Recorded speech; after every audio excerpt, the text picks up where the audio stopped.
Despite being released back in September of 2001, Silent Hill 2 remains the most impactful and scariest video game so far released this century. Why exactly is that? No, that's not true at all. You don't have to lie. Go ahead and say it. Before we get into the deep dive, once you're done watching, head on over to Watch Mojo to see our full top 10 list on this topic. Before we begin, we publish new content all week long, so be sure to subscribe and ring the bell to get notified about our latest videos. The reasons are numerous, but let's start with the surface level. Even as a visual piece of media, Silent Hill 2 is strikingly terrifying. Of course, there's the decrepit design of Silent Hill itself. Many areas are dark, grungy, ruinous, and dirty, like a town that time has long left behind. The town itself is eerily abandoned, allowing the player to feel alone and defenseless, much like a bad dream.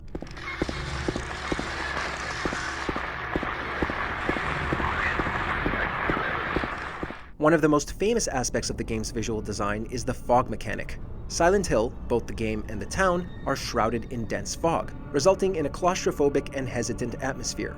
Like any great piece of horror, some of the scares come from the implied or unseen rather than the visual and literal.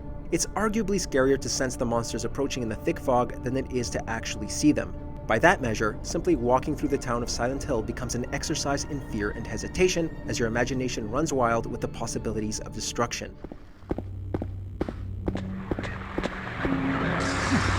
The game often utilizes the player's imagination to scare or unsettle them in various subtle ways.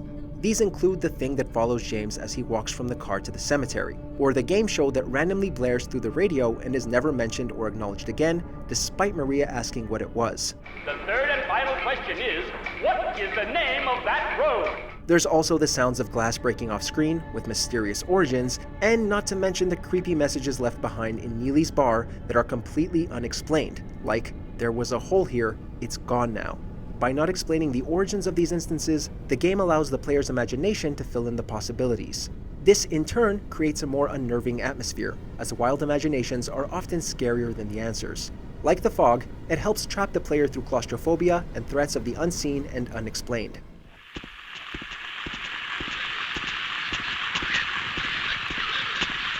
This sense of claustrophobia and the unseen is paired wonderfully with the game's sound design. Sound is an often underappreciated aspect of a game or movie's production, yet sound can make or break any piece of entertainment. A game with bad sound design will appear cheap, whereas stellar sound design will help immerse players within the game's world. They won't even notice the art of the sound design itself.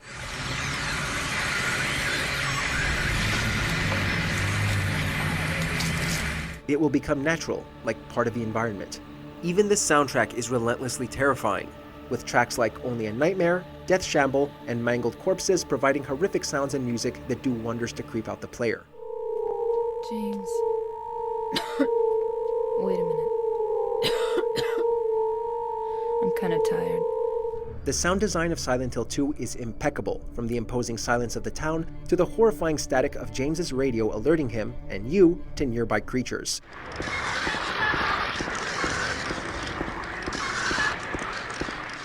Many of the game's best scares are produced through the use of sound, including the footsteps that follows James, the foghorn that blares as he descends into the prison, and the enemy's frightening noises.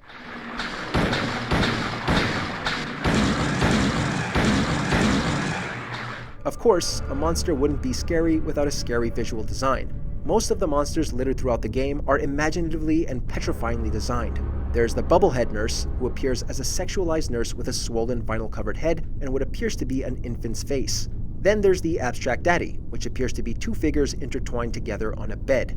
There's also the Mannequin, which is essentially just a female torso and 4 human legs.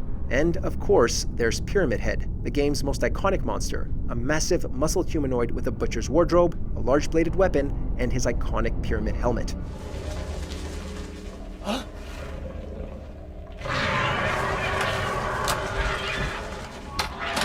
From a pure visual standpoint, these monsters are terrifying.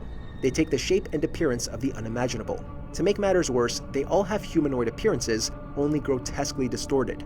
This design helps lend the game its signature nightmarish tone and appearance. Like a nightmare, the town and its events seem real, but there's an obvious form of distortion that lends its surreal or otherworldly qualities.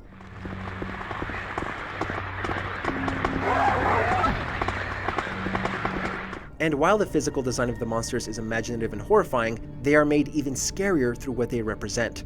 Silent Hill 2 is a very personal game, and it uses the monster's visual design to make thematic statements about James's mental state and hidden subconscious.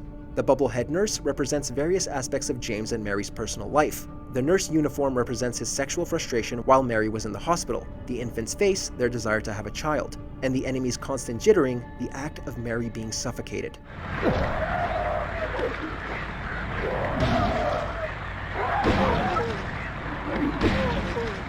The abstract daddy symbolizes Angela's abuse at the hands of her father and brother combined, with Mary being bedridden in the final part of her life. The mannequins quite obviously represent James' sexual frustration, again, as they are composed of a female torso and sensual pair of legs. And Pyramid Head is perhaps the most meaningful of all, a representation of James's inner torment, guilt, and desire to be punished, not to mention the fact that he executed his wife.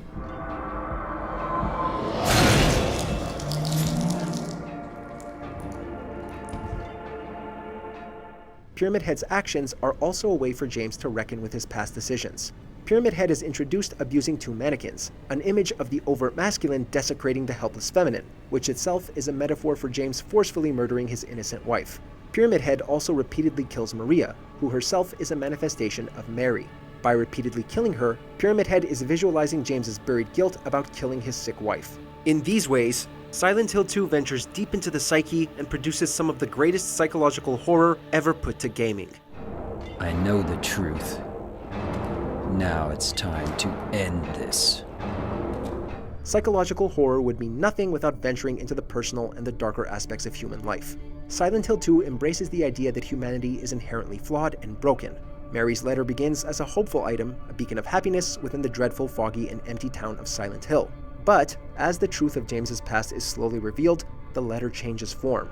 The writing disappears after the fight with Eddie, the paper disappears after viewing the video, and the envelope disappears after fighting Pyramid Head, revealing that the letter never existed in the first place. Each moment is tied in some way to James's killing of his wife. Eddie tells him that they're similar people, the video reveals the horrifying truth, and Pyramid Head represents James's desire for punishment. As James learns the truth of his violent past, the hope he harbors disappears, both literally and figuratively. I was weak. That's why I needed you. Needed someone to punish me for my sins. Even the people littering the town of Silent Hill are marred in violence, darkness, and repressed memories. James killed his wife. Eddie Dombrowski shot a bully in the knee and killed his dog. Angela Orozco was assaulted by her father and brother before snapping and brutally butchering her father with a knife. Even the only innocent character of the game, Laura, is there to remind James of his flaws and past transgressions. The game has a very pessimistic outlook on humanity, and Silent Hill can be seen as some sort of hell or purgatory where people venture to explore and contemplate their past, the grime of the town representing the grime of the soul. That's what you wanted. I'm different than Mary. How can you throw me away? Silent Hill 2 is so scary simply because it does everything that a great piece of horror should. It's scary on a simple surface level, complete with grotesque monsters and an oppressive atmosphere in town. It has creepy music. It gets to more primal and universal fears such as claustrophobia, creepy sounds warning of danger, and both the unexplained and unseen.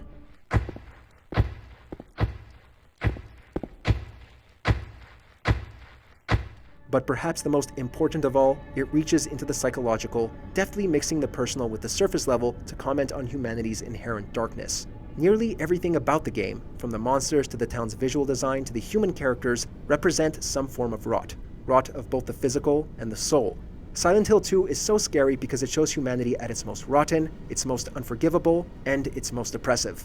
And there's nothing scarier than that. No, I won't let you. You deserve to die too, James.